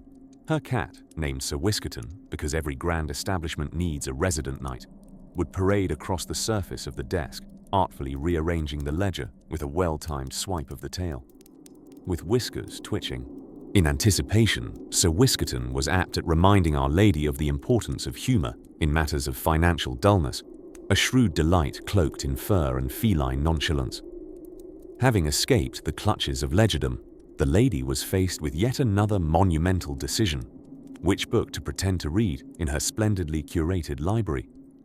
The library itself was a palatial room, echoing with the murmurings of illustrious authors vying for her attention. But no matter how many stern-looking tomes lined the shelves, she was known for indulging in the guilty pleasure of lurid novels hidden behind encyclopedias, a habit scandalous enough to make even the faintest librarians faint. The plot, often thrillingly nonsensical, provided a necessary escape into fantastical lands where, bizarrely, corsets seemed entirely optional. It was a time of gleeful indulgence, the literary calories of the Victorian age, as she could daydream of rescuing gallant heroes with her own intelligence and verve all without leaving her tastefully embroidered chaise longue. As dusk began its delicate waltz across the sky, cloaking the world in pastel hues, Our Lady realized she had yet to practice her pianoforte. Spurred by a genteel sense of duty or the ambitious aim of producing the perfect pianissimo, she floated to the drawing room, greeted by the grandiose instrument waiting for her nimble fingers. In the elegant room, she often fancied herself to be Beethoven reborn, sans the uncomfortable hairdo and deafness quandary, while simultaneously summoning the spirit of Chopin. However, instead of the stirring harmonies she envisioned, her playing gave rise to odd towerings of sound, not entirely unlike bustling geese racing through a distant pond. Nevertheless, the notes flitted through the room like amiable birds, which provoked nothing but serene smiles from any listener with the good grace to pretend musical genius. As the final note echoed softly into oblivion, our Victorian lady cast her eyes toward the clock, the hands ticking tirelessly forward. It was time, at long last, for the evening soirée, the social event where wit was traded like currency over morsels fit for royalty. But all that, my dear dreamers, is a story for another whispered chapter in this peaceful spiral of a bygone day. As the soft gaslight flickered like demure little fireflies in an industrial fairyland, we find ourselves wandering into the most curious nook of the Victorian home, the boudoir, a sanctuary of feminine mystery, lace, and the faint but unmistakable scent of rosewater. Here, a Victorian lady concocted her infamous morning ritual, a process so meticulous and captivating it could have inspired entire opera plots. Picture, if you will, the elegance of a swan awkwardly peering at its reflection, attempting to match Queen Victoria's latest fashion decree that coincidentally resembled draping oneself in the window dressings of Buckingham Palace. This leisurely start involved what could only be described as Victorian beauty boot camp. It began with a cold water face wash, not so much to invigorate, but more to prove one's resilience to all forms of discomfort. The water, bracing as a wet hug from the Thames, was swiftly followed by a homemade concoction of vinegar and rose petals, designed to preserve the delicate pallor adored by society and vampires alike. Then came the pièce de résistance, the application of cosmetics. Oh, but dear soul, forget what you know of today's mascaras and concealers. This was alchemy at its most daring. A spot of lead-based face powder, yes, lead, leading to as many wedding proposals as health problems, followed by a subtle rouge, concocted from crushed beetles, lending a certain "I just fell asleep in a rosebush" glow. The adventure continued with the grand dressing parade. Victorian women's clothing was less about attire and more an illustration of geometry's resilience. Each morning, these intrepid fashion pioneers wrapped themselves in layer upon layer of petticoats, crinolines that could double as lighthouses, and corsets so constricting Houdini would have second thoughts. The ultimate ambition was to achieve the ilk of waistline that could win an enthusiastic nod of approval from both a Parisian couturier and an adventurous python. Once dressed, these paragons of patience were purportedly obligated to breakfast. Despite the grandiosity of evening feasts, Victorian breakfasts were respectable affairs. Tea naturally flowed like the River Avon, but the meal was a reserved recital. Toast, delicate pastries, perhaps an egg, whose preparation was enlighteningly debated over and adjudicated like a chess match at Westminster. With sustenance secured, these ladies embarked on the string of social engagements or syllabuses of genteel pursuits. The Morning Post would arrive, containing calling cards as cryptic as Victorian text messages, inviting them to lectures on the advancement of the spoon or the enthralling documentation of travels through the yet-to-be-deciphered local countryside. Yet, no matter the scheduled event, tea held sovereign importance. Presentation and precision were essential. Afternoon tea was as punctual as a railway timetable, and every bit as iconic. Strangers and friends alike gathered to sip, savor, and subtweet the latest balderdash about Lady Percival's tragic choice in feathered bonnets, which, unbeknownst to her, disturbingly attracted the local birdlife. As nightfall began to choreograph shadows across opulent drawing rooms, the delicate dance of Victorian socialization wound down. Evenings bid adieu with more formal dinners, discussions, and the occasional scandalous piano recital where the rules of propriety could be playfully stretched, if only by a not unexpected fortissimo. Before the stars whispered the tales of the day back to night, our Victorian heroine would retire to her chambers once more. Here, after freeing herself from the day's garments with the triumph comparable to a difficult and victorious battle, she prepared for her evening ablutions. This winding down embraced another face wash, cold as the earlier trial, but as symbolically important as casting off the collective expectation of her social orbit. As the moon beamed like an omniscient diary over the cobbled streets of London, the language of shushed sighs cradled her into serenades of sleep, softly mocking the absurdities and delight of her life's theatrical performance. With the spell of dreams gently cast, the tales of another day drifted to slumber, leaving the whimsical might-have-beens to flutter in the warm embrace of the summer's night as we prepare to turn the page to another soft whisper of history in Chapter 18. As the golden-hued morning stretched lazily across the sky, another day in the world of the Victorian elite unspooled like a luxurious bolt of silk. Our tale of daily dalliances begins with Lady Penelope Thistledown, navigating her morning routine with the precision of a naval officer, yet the elegance of a swan gliding upon a morning lake. Her maid, young Eliza, well versed in the ways of high society's intricacies, prepared her mistress's wardrobe for the day, a task as daunting as deciphering one of those newfangled coded telegrams. The challenge was less about the sheer volume of garments, a veritable layered cake of corsets, crinolines and bustles, than about ensuring the right frock exactly matched the day's social expedition. Today, deep in the throes of summer, a silk gown in shimmering lavender was the outfit of choice, a hue selected for its ability to complement Lady Penelope's eye color while simultaneously doubling as camouflage for any lavender-scented gossip headed her way. With the deftness of an experienced conductor, Lady Penelope transitioned from nightgown to day dress, each button and lace a note in the symphony of her transformation. The real genius lay not in the wardrobe itself, but in how it dictated the order of her day. A veritable, if you give a mouse a cookie, of sartorial obligations. Once fully garbed, there was tea to be taken, letters to be read, and then, as was the curious custom among her circle, the morning sigh. Ah yes, the Victorian morning sigh, a curious institution among aristocratic women where they gathered in drawing rooms to exchange languid sighs over fainting couches.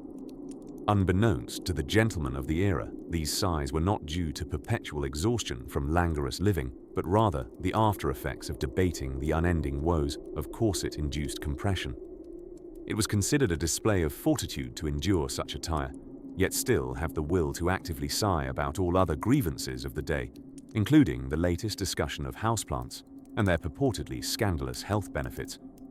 Following their early morning sighs, the ladies indulged in an exercise routine of the most genteel variety, practicing the art of leafing through illustrated catalogues.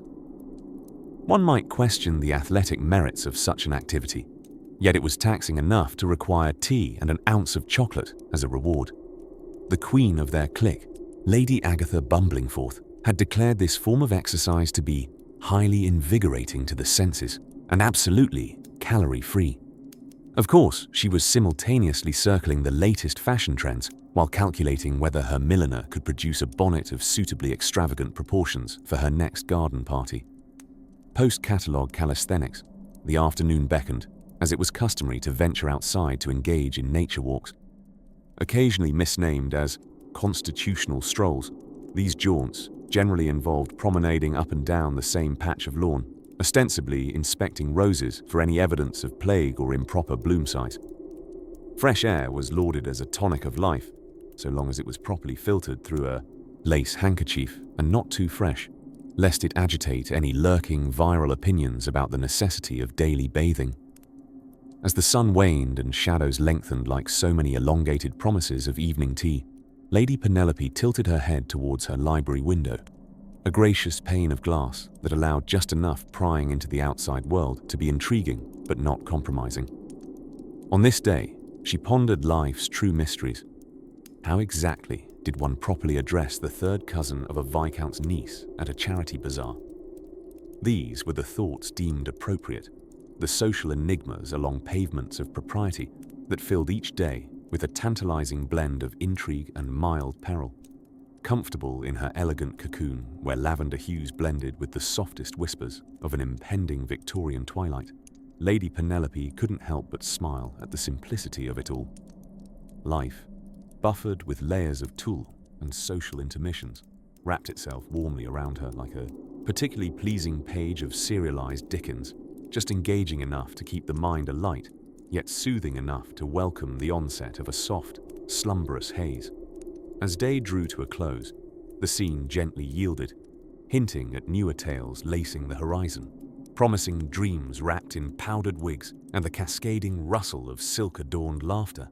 Amidst the swirling mists of London's perpetual fog, where time seemed to skip along in corsets and feathered hats, a peculiar part of the Victorian Ladies' Day unfolded each afternoon with the regal magnificence of a teacup balancing on her pinky finger.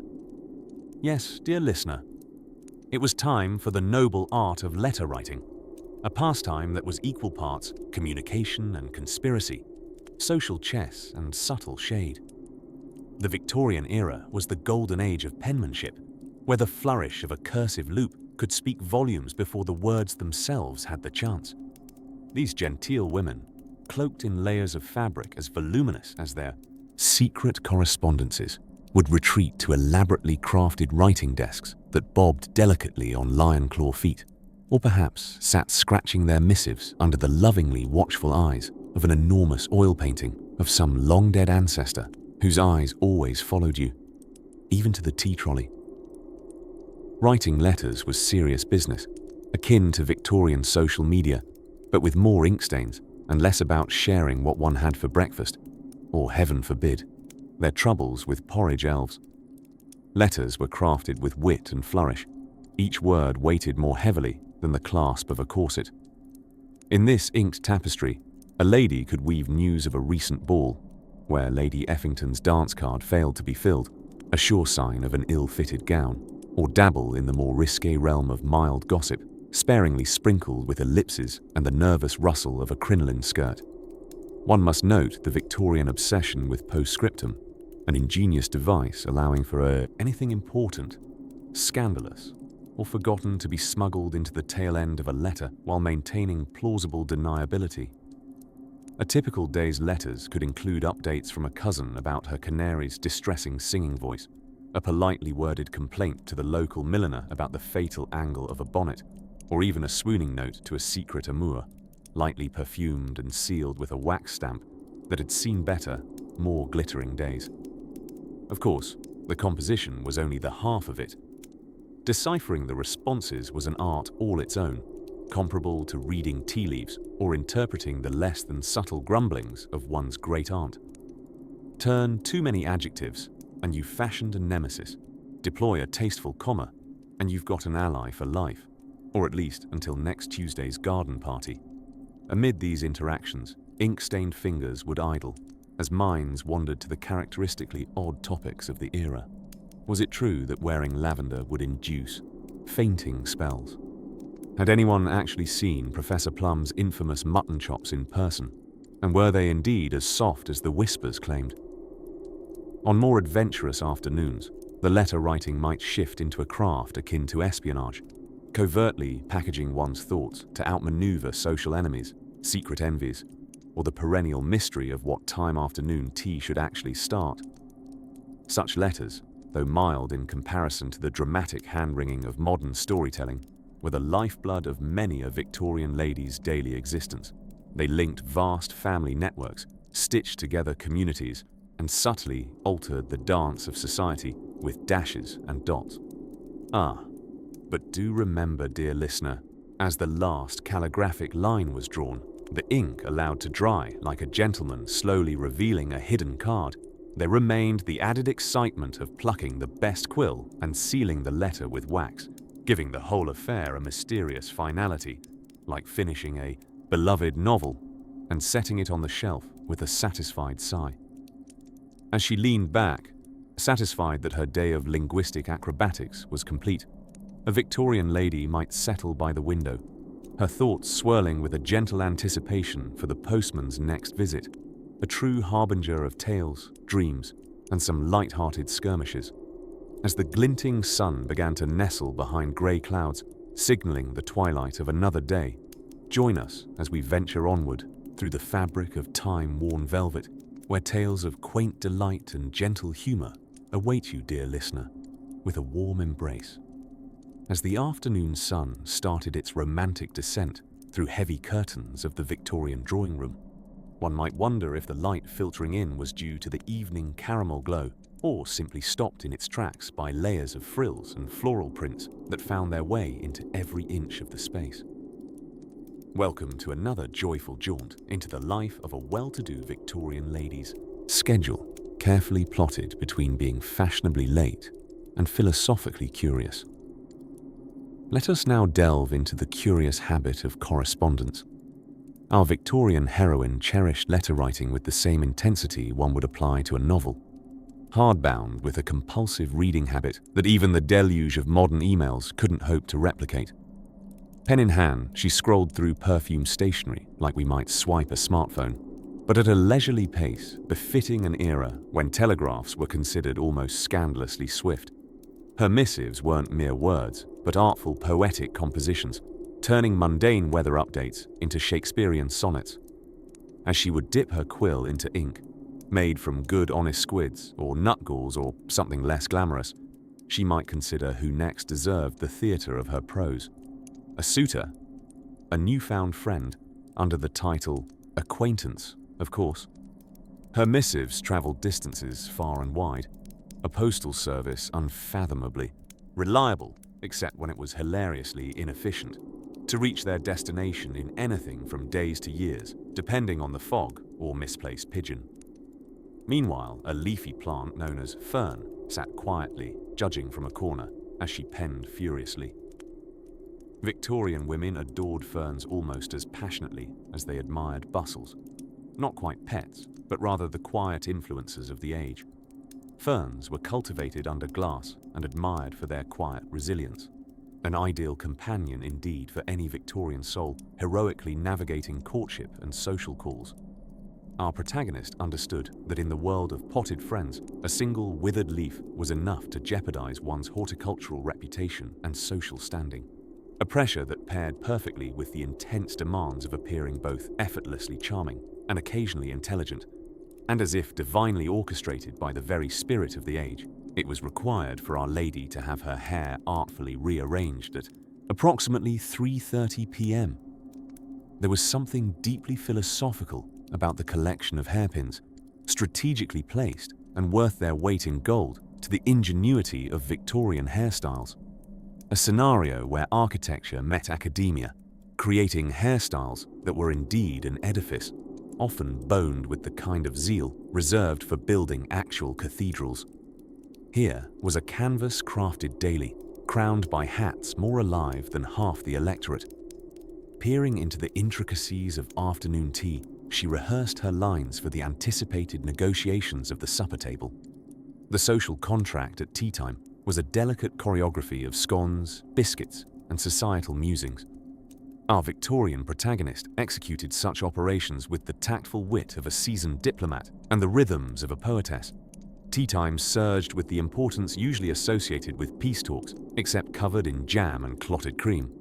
She possessed the power to consume socially acceptable quantities of cake while discussing Enlightenment philosophies and burgeoning modernities. How splendid it was to be a woman of considerable social capital, diligently nurturing small talk to a fine art and crafting delicate opinions on the newest Dickens novel, all the while avoiding crumbs with the precision of a cat at the proverbial fish market. Now, as the grande finale of daylight cast shadows across her embroidered life, the dinner bell would soon decree her transition to evening attire, affording another chance to ornamentally address society. To formal dinners with enough courses to feed a battalion, Our Lady advanced. Each course was not simply a meal but an interlude to cavalier banter, crossword puzzles without the paper, and quips shot across the polished table like arrows. As the sun slipped away, sketching its last inky horizon, our Victorian lady gently folded her half-finished note with a sigh of satisfaction. For the night promised tales of gallant adventures in parlours under the auspices of moonlight, a fitting conclusion to yet another eventful day. It's time to let her slide glamorously into the evening soirees, a light breeze upon a velvet dream, hinting at the delightful unknown yet to come, as the glow of a Victorian street lamp gently battles the twilight mist. Our dear Victorian lady sits in her drawing room, poised with the poise only an afternoon of genteel leisure can provide. Her quill in hand, a hovering revolution of ink threatening to blot the paper, she is the pinnacle of Victorian elegance, pondering the most critical question of her era. What indeed will she bring to the dinner table of conversation that could rival Mrs. Everslow's charming anecdote about the local cat that insists on wearing bow ties? The afternoon had slipped by like a parasol caught in a summer breeze, dipping and swirling between engagements with merely a whisper's notice. Her day, curated with the precision of a tea service, teemed with activities deserving of our admiration and perhaps a slight napping yawn. For starters, there was the letter-writing hour, a time when social graces were preserved through words looped with all the flourish one could muster. With each missive penned, she fortified bridges among friends like Lady Eleanor, who was surely engrossed in her own correspondence saga across town, possibly outlining a recent encounter with a duchess or her thoughts on the scandalous affair of ducks wearing hats in the park. Following the literary expressions of goodwill, there was the peculiar practice of artistic afternoons, a euphemism for trying one's patience at watercolors. Here, Our Lady would gallantly attempt to capture the essence of a bowl of fruit, only for it to emerge as more of an existential crisis in pigment form. True to the form of all great artists who wonder why the grapes of life never seem to appear as juicy in art as they do in reality. One might imagine her slight vexation mirrored in the still, unblinking gaze of a pair, sitting as judgmental as the gallery audience it aspired to entertain. And oh, the stroll around the manicured gardens. A delicate exercise in footwork, it was a promenade that rivaled the majesty of swans gliding across a serene pond, if not for the occasional snag in the hem of a dress by some rebellious rosebush, nature's subtle reminder that even in this organized suburban oasis, a lady's adventure was never too far from unpredictability. The bell tolls, signaling the impending dining hour, setting into motion the ladies' grand performance of the evening, dressing for dinner. A slow ballet of silk and taffeta, where each layer of fabric is a whispered tale of opulence and societal status. This daily parade of fashion, a social currency traded among the halls of influence. An ensemble tonight not only greets the eyes of fellow diners, but bridges time itself, echoing tales of past splendor. And if lucky, it might even distract the Earl from inquiring about the scandalous millinery choices made by Madame Dupont earlier in the season. Finally, as the day draws to a close, our Victorian lady finds solace in the camaraderie of her confidants, gathered on velvet settees under the warm glow of candlelight. These are not mere discussions, they are orchestras of wit, debates on the merits of scones versus buttered crumpets, the occasional daring science ponderings like the steam engine, and of course, Eleanor's riveting recount of Mr. Prescott's rather riotous disagreement with a raincoat. As the candles wane and midnight whispers its invitation to dreams, the sounds of distant horse-drawn carriages serve as a lullaby, the city slipping into silence. The day has been as rich in subtle dainties as the best parlor buffet, leaving behind a full tableau of experiences to lull Our Lady, and indeed us, into the assuring arms of sleep. Yet, there are musings unsaid and tales untold as we gently close the day's log.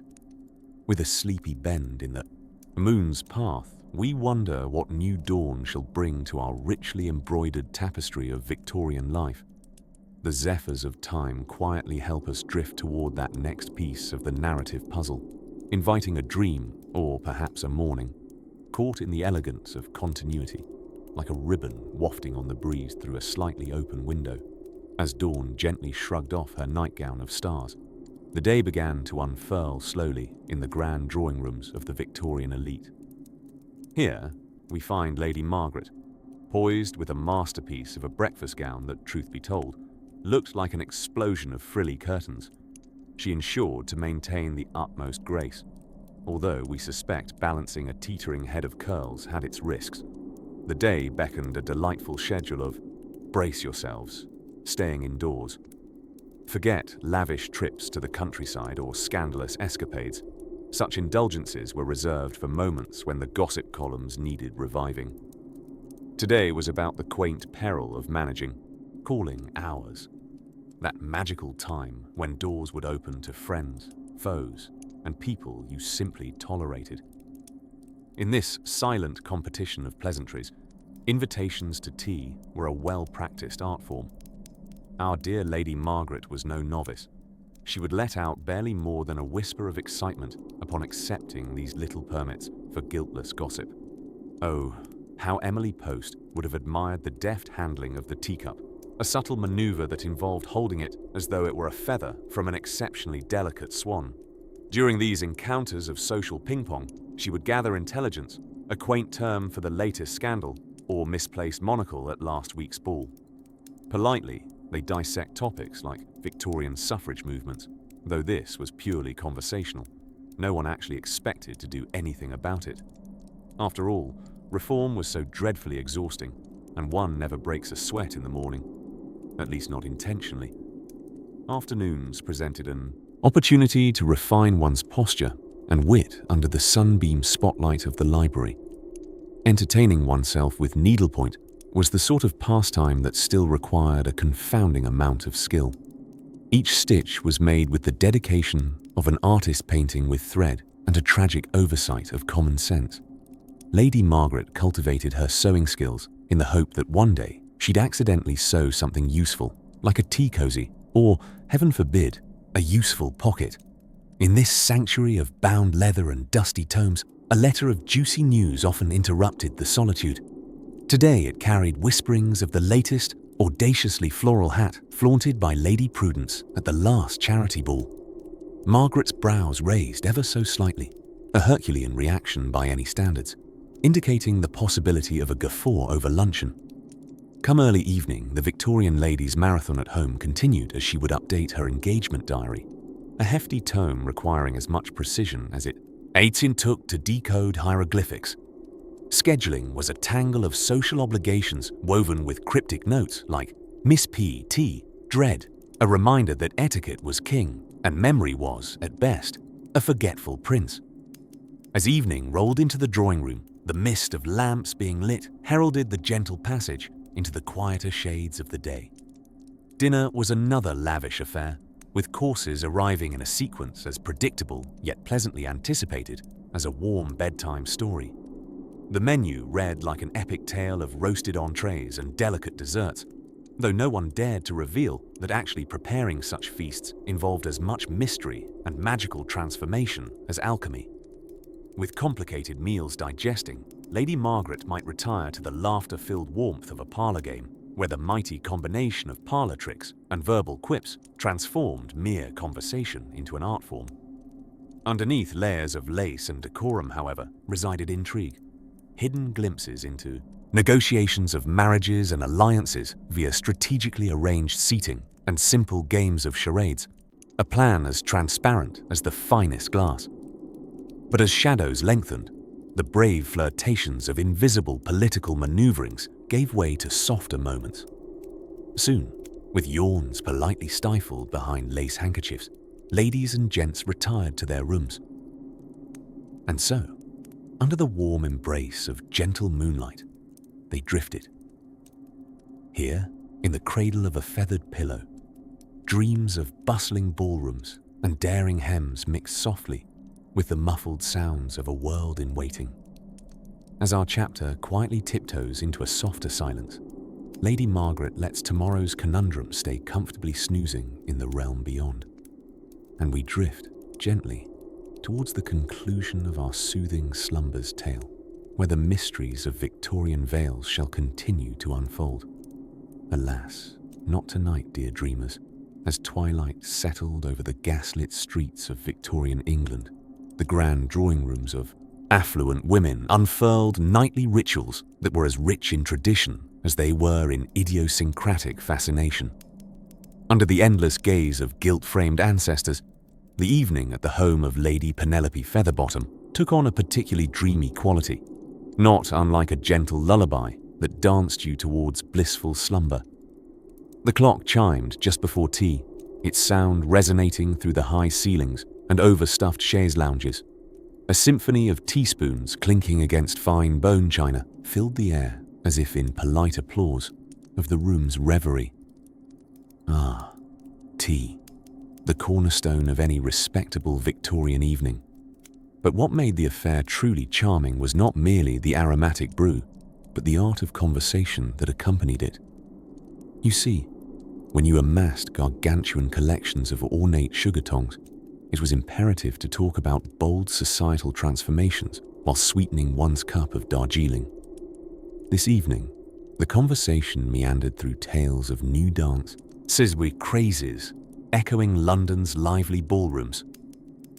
The recent arrival of the polka had set hearts and feet aflutter across parlours nationwide. Some were even audacious to opine that it might eclipse the beloved waltz. Oh, the scandal! Discussions were accompanied by the inevitable exchange of knowing glances. Grasp that feather fan a bit tighter, ladies. A tempest of rhythm was taking the culture storm. Lady Penelope, ever the gracious host, turned the conversation towards the latest fashion trends with a flourish of fabric and floral lace. Her guests were entranced by tales of a daring new dress with whisperings of a neckline that flirted with being just ever so slightly lower.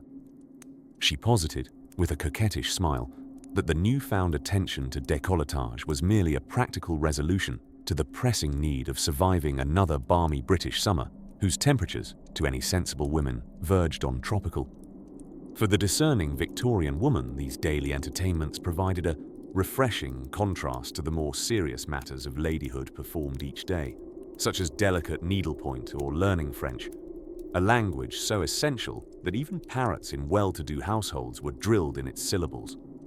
Those feathered francophiles could often be heard demanding biscuits in perfect Parisian patois, perhaps signifying a hiccup in the study material. As the tea ceremony came to a delightful end, candle-lit shadows danced on the tapestry-clad walls, gently segueing the evening's merriment into relaxation. Lady Penelope led her companions to the music room, where the soft, melancholic notes of a pianoforte awaited. Here, they engaged in the evening's entertainment of private recitals, serenades not exactly Mozartian in brilliance, but splendid in their sincerity. One was left to wonder if such musical endeavors were the Victorian equivalent of today's karaoke, filled with all its mirth and desperation, a tune for every mood, note cracked or otherwise. Whilst music was the heart of the evening, the after-dinner hour offered quieter dalliance with open novels read by lamplight. The sensation of ink on paper was unparalleled, invoking worlds where a heroine might embroider delicate finery by day and catch spies by night, all without displacing a single hair on her immaculately pinned coiffure. A Victorian woman's determination was almost as remarkable as her ability to keep a hat laden with flowers aloft.